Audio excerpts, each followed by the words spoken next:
ब्रह्मास्त्र का 11वां वीडियो है। चलिए शुरू करते हैं। सत्यमेव जयते भारत के प्रतीक के बेस प्लेट के नीचे खुदा है। कहाँ से लिया गया है? मुंडकोपनिषद से। सत्यमेव जयते भारत के प्रतीक के बेस प्लेट के नीचे खुदा है, मुंडकोपनिषद से लिया गया है। यम नचिकेता संवाद वर्णन कठोपनिषद में मिलता है। उपनिषद से दार्शनिक बातों के विषय में जानकारी मिलती है। मिलान करना है। कुंभा, कुंभा का आधुनिक नाम क्या है? काबुल। परुशनी का रावी, सदानीरा का गंडक और शतुद्री का सतलज आधुनिक नाम है। ऋग्वेद में काबुल को कुंभा, रावी को परुशनी, गंडक को सदानीरा एवं सतलज को शतुद्री के नाम से पुकारा गया है। गायत्री मंत्र का उल्लेख ऋग्वेद में, गायत्री मंत्र का उल्लेख ऋग्वेद में मिलता है। ऋग्वेद के 3रे मंडल में गायत्री मंत्र का उल्लेख मिलता है। यह मंत्र सावित्री को समर्पित है। इसे हम सविता के नाम से भी जानते हैं। ऋग्वैदिक काल देवता इंद्र के विषय में कौन सा बात सही नहीं है? तो वह रीत का धारक था, यह गलत है। उसे भोज एवं सोमरस पान पीड़ित है, बिल्कुल सत्य है। वह पूर्व को नष्ट करने वाला था, बिल्कुल सत्य है। सर्वाधिक सूक्त उसी के संबोधित है, बिल्कुल सत्य है। ऋग्वेद में इंद्र नहीं बल्कि वरुण को जगत का नियंता, देवताओं का पोषक तथा ऋत का नियामक कहा गया था। मिलान करना है। सरस्वती, घग्गर या हाकरा नदियों का प्राचीन नाम। सरस्वती का घग्गर हाकरा, परुशनी का रावी, शतुद्री का सतलज। ये पुराना नाम है, ये सरस्वती से पुराना नाम है और आधुनिक नाम इधर लिख दिया हुआ है। चलिए नेक्स्ट प्रश्न है। मैं कवि हूँ, मेरे पिता भी शग हैं और मेरी माता अन्न पीसती है। अवतरण कहाँ से लिया गया है? ऋग्वेद से लिया गया है। ऋग्वेद में किसी प्रकार का एक सदस्य कहता है। इस कथन से स्पष्ट होता है ऋग्वैदिक काल में व्यवसाय अनुवांशिक नहीं थी तथा जाति व्यवस्था को जो संकीर्ण रूप से हमें कालांतर में देखने को मिलता है, इससे ऋग्वेद सामाजिक निश्चय ही अछूता था। 10 राग युद्ध का विजेता सुदास की जन्म से संबंधित था। भरत, ऋग्वेद में एक स्थान पर 10 राज्यों के युद्ध का वर्णन है, जिसमें भरत जन के स्वामी सुदास ने रावी नदी के तट पर एक भीषण युद्ध में 10 राजाओं के संग को परास्त किया और इस प्रकार वह ऋग्वैदिक कालीन भारत का सर्वोपरि समाप्त बन गया। भारत जन के नाम पर ही हमारे देश का नाम भारत पड़ा। वेदांग में किनका समावेश है? कल्प, शिक्षा, निरुक्त, व्याकरण, छंद और ज्योतिष का समावेश है। ऋग्वेद में अन्न व्रत किनके संदर्भ में प्रयुक्त हुआ है? दस्यु। ऋग्वेद में दस्यु को अयजवन, अकर्मण, अदेवयु, अनव्रत आदि कहा गया है। संभवतः यह लिंग की पूजा करते थे। बोगज कोई के एक अभिलेख में आहूत और देवता हैं इंद्र, मित्र, वरुण, नासत्य। चलिए नेक्स्ट प्रश्न है। विद्युत परिपथ में फ्यूज को लगाया जाता है गर्म तार में। विद्युत परिपथ में फ्यूज को गर्म तार में लगाया जाता है।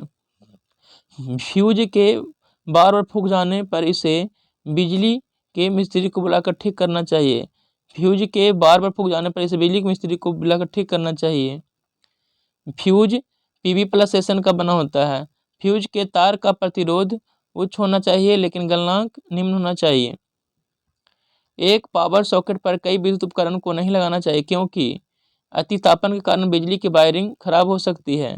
एक पावर सॉकेट पर कई विद्युत उपकरण को नहीं लगाना चाहिए क्योंकि अतितापन के कारण बिजली की वायरिंग खराब हो सकती है। विद्युत उपकरण को भू संपर्कित किया जाता है जिससे लघु पतन शॉर्ट सर्किटिंग नहीं हो। विद्युत उपकरण को भू संपर्कित किया जाता है, इसका कारण है कि यदि लघु पतन हो तो विद्युत धरती में चली जाए। विद्युत बल्ब लैंप का तंतु तप्त होकर श्वेत हो जाता है, जबकि प्रवेशी संयोजी तार केवल हल्का सा ही गर्म हो पाता क्योंकि संयोजी तार का प्रतिरोध बहुत कम होता है। चलिए नेक्स्ट प्रश्न है। विद्युत बल्ब का तंतु तप्त होकर श्वेत हो जाता है जबकि प्रवेशी संयोजी तार केवल हल्का सा ही गर्म हो पाता है क्योंकि संयोजी तार का प्रतिरोध बहुत कम होता है। किसी पदार्थ का वह गुण जो चालक में से होकर विद्युत धारा के प्रवाह में रुकावट डालता है प्रतिरोध कहलाता है। प्रतिरोध कैसा मात्रक पर ओम होता है या सीमेन होता है। सबसे अधिक चालकता चांदी में होती है। एक साधारण फ्लोरेसेंट ट्यूब में क्या होता है? निम्न दाब पर पारा वाष्प भरी होती है। एक साधारण फ्लोरेंस ट्यूब में निम्न दाब पर पारा वाष्प भरी होती है। नीहारिकाएं आकाश में चमकीले धब्बों के गुच्छे तथा गैसों के बादल हैं। किस उद्योग में अभ्रक का प्रयोग कच्चे पदार्थ के रूप में होता है? विद्युत उद्योग में अभ्रक का प्रयोग कच्चे पदार्थ के रूप में होता है। अभ्रक विद्युत का आचालक एवं ऊष्मा का सुचालक होता है। परमाणु की प्रभावी त्रिज्या 10⁻10 मीटर होती है। एक धात्विक लक्ष्य पर उच्च ऊर्जा युक्त इलेक्ट्रॉनों का अचानक टकराने से उत्पन्न किरण का नाम क्या है? एक्स किरण। एक धात्विक लक्ष्य पर उच्च ऊर्जा युक्त इलेक्ट्रॉन के अचानक टकराने से उत्पन्न एक्स किरण है। इसकी खोज जे रोंटेजन ने किया था। एक सरे का तरंग दैर्घ्य 1 एंगस्ट्रॉम से 100 एंगस्ट्रॉम तक होता है। निर्वात में इसका वेग 3 × 10⁸ मीटर पर सेकंड होता है। यह फोटोग्राफी प्लेट को प्रभावित करता है। 2 प्रोटॉन धन आवेशित के मध्य बल इस मध्य अंतराल अनुसार आकर्षण या प्रतिकर्षण बल होता है। 2 प्रोटॉन धन आवेशित के मध्य अंतराल अनुसार आकर्षण या प्रतिकर्षण बल होता है। चलिए नेक्स्ट प्रश्न है, विश्व एड्स का HTLV सेकंड थर्ड के द्वारा HIV वायरस से होता है। यह नियमित टिश्यू की वृद्धि के कारण कैंसर होता है। शरीर में WC की संख्या बढ़ जाने के कारण ब्लड कैंसर होता है। बैक्टीरिया द्वारा मनुष्य एवं पौधों में रोग उत्पन्न होता है। शरीर के किसी अंग या तंत्र में समान कार्य न हो रही हो तो उसे हम क्या कहते हैं? तो उसे रोग कहते हैं। गोइटर अथवा थायराइड ग्रंथि की अस्वाभाविक वृद्धि में निम्न की कमी से होती है। किसकी कमी से होती है? आयोडीन की कमी से होती है। आयोडीन की कमी से। घेंघा रोग अथवा थायराइड ग्रंथि की अस्वाभाविक वृद्धि आयोडीन की कमी से होती है। बैक्टीरिया फेज, यह वायरस जो विषाणुओं का भक्षण करता है।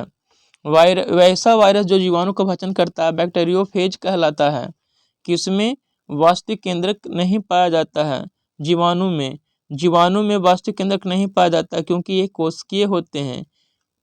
2 जीवों के बीच ऐसा संबंध जिसमें दोनों जीवों को लाभ होता है म्यूट्यूलिज्म सहकारिता कहलाता है। कवक एवं शैवाल मिलकर लाइकेन का निर्माण करते हैं। लाइकेन लिटमस पेपर बनाने का काम आता है।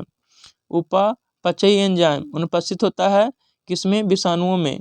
उपापचयी एंजाइम विषाणुओं में अनुपस्थित होता है। बैक्टीरियोफेज में होता है तो DNA। बैक्टीरियोफेज में द्विकुंडलित DNA पाया जाता है। इसका शरीर प्रोटीन का बना होता है। प्रथम विषाणु खोजकर्ता कौन थे? इवानोव्स्की थे। प्रथम विषाणु की खोज इवानोव्स्की ने 1892 ईस्वी में तंबाकू के पौधे से किया। टोबैको मोजक वायरस TMV के बारे में इवानोव्स्की ने बताया। विषाणु में सजीव एवं निर्जीव दोनों गुण होते हैं, अतः इसे सजीव एवं निर्जीव के बीच की कार्य कहते हैं। सबसे बड़ा विषाणु है कौन है? पॉक्स विषाणु। सबसे बड़ा विषाणु पॉक्स विषाणु है। छोटी माता चिकन पॉक्स, यह वेरिसेला वायरस के विषाणु के कारण होता है। शरीर में छोटे छोटे दाने हो जाते हैं, हल्का बुखार हो जाता है। एक व्यक्ति को एक बार यदि यह रोग हो जाता है तो पुनः नहीं होता क्योंकि शरीर में इस रोग के लिए प्रतिरोधक क्षमता बढ़ जाती है। चेचक स्मॉल पॉक्स, यह रोग बैरिबोला वायरस के कारण होता है। रोगी को तेज बुखार एवं शरीर पर लाल दाने निकल जाते हैं। बच्चों को 3 से 6 महीने के अंदर टीका लगवाना चाहिए। हर्पिस, यह रोग हर्पिस विषाणु द्वारा होता है। यह त्वचा रोग है, इसमें त्वचा में सूजन हो जाता है। एंटीसेप्टिक दवा से इस रोग को मुक्ति पाया जा सकता है। जीवन की उत्पत्ति नामक पुस्तक को किसने लिखा? ओ पेरिन ने। जीवन की उत्पत्ति ओरिजिन ऑफ लाइफ पुस्तक 1936 में AI ओपेरिन ने के द्वारा लिखा गया। इन्होंने इस पुस्तक के जीवन के उत्पत्ति के बारे में विस्तार पूर्वक वर्णन किया है। सबसे पहले किस प्रकार का श्वसन विकसित हुआ था? एनाएरोबिक। सबसे पहले जब जीवन की उत्पत्ति हुआ था उस समय एनाबोरिक श्वसन करते थे। इस प्रकार के श्वसन में ऑक्सीजन की आवश्यकता नहीं होती है। एरोबिक श्वसन में ऑक्सीजन की आवश्यकता होती है। विषाणु का होते हैं? पूर्ण परजीवी विषाणु होते हैं। नेक्स्ट प्रश्न है, यदि ग्रीनविच में 6 AM है तो 11 AM में कहाँ होंगे? 75 डिग्री ईस्ट पर होंगे। एक दिन बढ़ जाता है यदि कोई पार करे 180 डिग्री देशांतर पश्चिम से पूर्व पार करेगा तो एक दिन बढ़ जाएगा। जब एक जहाज दिनांक रेखा को पश्चिम से पूर्व की ओर जाता है तो उस एक दिन की हानि होगी। उसे एक दिन की हानि होती है, क्योंकि पूर्व का समय आगे रहता है, इसलिए वह जहाज को अंतर्राष्ट्रीय तिथि दिनांक रेखा को पश्चिम से पूर्व पार करने पर एक दिन की हानि होती है। विषुवत पर एक दिन की अवधि 12 घंटे की होती है। विषुवत रेखा पर रात दिन अवधि बराबर होती है, अर्थात 12 घंटे का दिन और 12 घंटा का रात होता है। पृथ्वी की धुरी झुकी हुई है। पृथ्वी की धुरी झुकी हुई है अपने अक्ष पर 23.5 डिग्री और अपने कक्ष पर 66.5 डिग्री। कौन सा जलडमरू मध्य अंतर्राष्ट्रीय तिथि रेखा के सर्वाधिक निकट है? बेरिंग जलडमरू मध्य। बेरिंग जलडमरू मध्य अंतर्राष्ट्रीय तिथि रेखा के नजदीक में स्थित है। चलिए नेक्स्ट प्रश्न है, पृथ्वी से दिखने वाले चंद्रमा की सतह उसका कुल सतह कितना प्रतिशत है? तो 59% हम लोग देख पाते हैं। किसी पिंड का भार अधिकतम कहाँ होगा? ध्रुवों पर, और न्यूनतम कहाँ होगा? विषुवत रेखा पर। किसी पिंड का भार अधिकतम ध्रुवों पर होगा, जबकि विषुवत रेखा पर न्यूनतम होगा। पृथ्वी केंद्र पर शून्य होगा, क्योंकि जी का मान शून्य होता है। डब्ल्यू बराबर एम जी होता है। क्या होता है? डब्ल्यू बराबर एम जी, भार बराबर डब्ल्यू एम जी होता है। डब्ल्यू बराबर एम जी, जहाँ एम क्या है? मास और जी गुरुत्वीय त्वरण है। किसी स्थान का अक्षांश किसके सूचक होता है? तापक्रम का सूचक होता है। किसी स्थान का अक्षांश इसके तापक्रम का सूचक होता है। गोलार्ध को ताप के आधार पर कई कटिबंधों में बांटा गया है। उष्णकटिबंधी 30 डिग्री उत्तरी अक्षांश से 30 डिग्री दक्षिण अक्षांश के बीच में।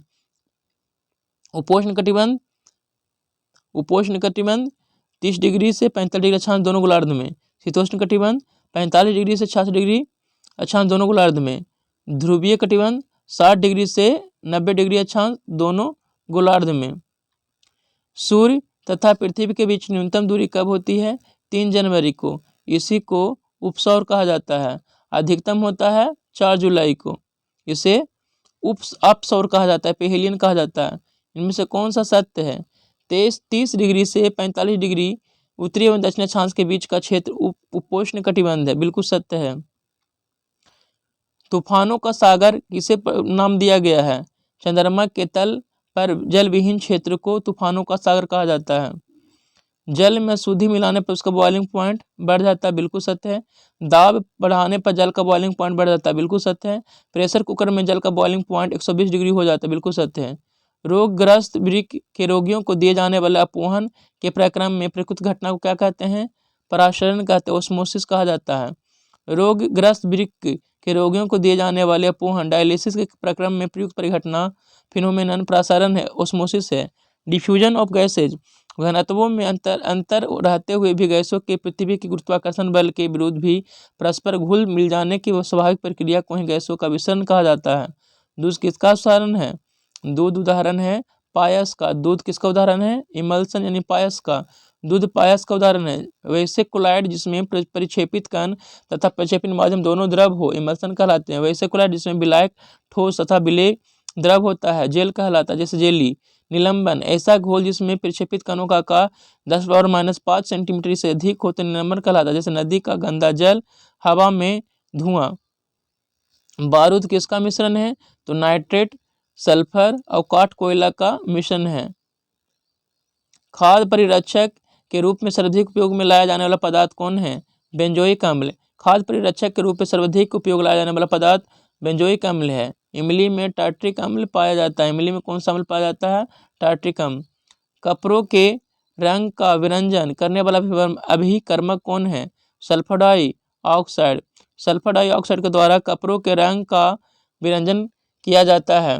सल्फर ट्राइऑक्साइड SO3 यह जल में शीघ्रता से घुलकर H2SO4 अम्ल बनाता है।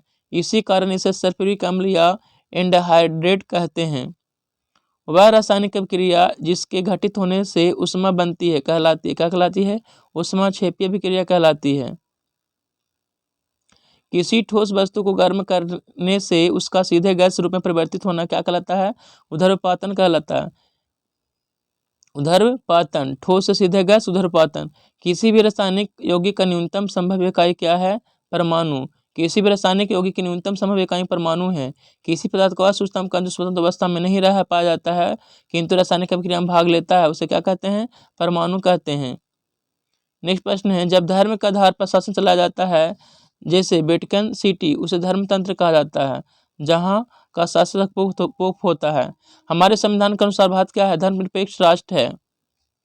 कौन लोकतंत्र नहीं है? चीन में लोकतंत्र नहीं है। चीन में साम्यवादी व्यवस्था है, जो लाल क्रांति के माध्यम से 1949 में स्थापित किया गया था। भारत का राष्ट्रीय गीत किसने लिखा? बंकिम चंद्र चटर्जी ने।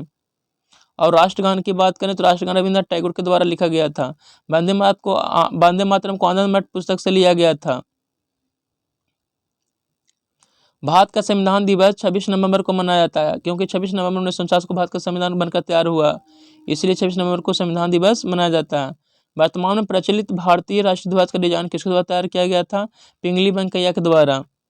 राष्ट्रीय ध्वज का डिजाइन पिंगली वेंकैया के द्वारा तैयार किया गया, जबकि मैडम भिकाजी कामा ने पहली बार 21 अगस्त 1907 को अंतर्राष्ट्रीय समाजवादी सम्मेलन स्टुटगार्ट में जर्मनी में पहली बार भारतीय झंडा को फहराए थे। झंडा समिति के अध्यक्ष JB कृपलानी थे। भारत एक गणतंत्र है। गणतंत्र का मतलब क्या है? राज्य का प्रमुख उसके लोगों द्वारा परोक्ष रूप से चुने जाते हैं। उस राष्ट्र को गणतंत्र कहते हैं जहां राष्ट्राध्यक्ष निर्वाचित होता है। भारत का राष्ट्राध्यक्ष राष्ट्रपति निर्वाचित होते हैं, अतः भारत एक गणतंत्र है। नेक्स्ट प्रश्न है, भारतीय संविधान में उल्लेखित आपातकालीन प्रावधान कहाँ से लिए गए हैं? जर्मनी से लिए गए हैं। जर्मनी का 52वां संविधान अनुच्छेद 352 का राष्ट्रीय आपातकाल लिया गया है, जबकि अमेरिका से मौलिक अधिकार, इंग्लैंड से विधि का शासन और कनाडा से संघीय प्रणाली को लिया गया है। भारत के राष्ट्रगान के रचयिता कौन है? रविन्द्रनाथ टैगोर।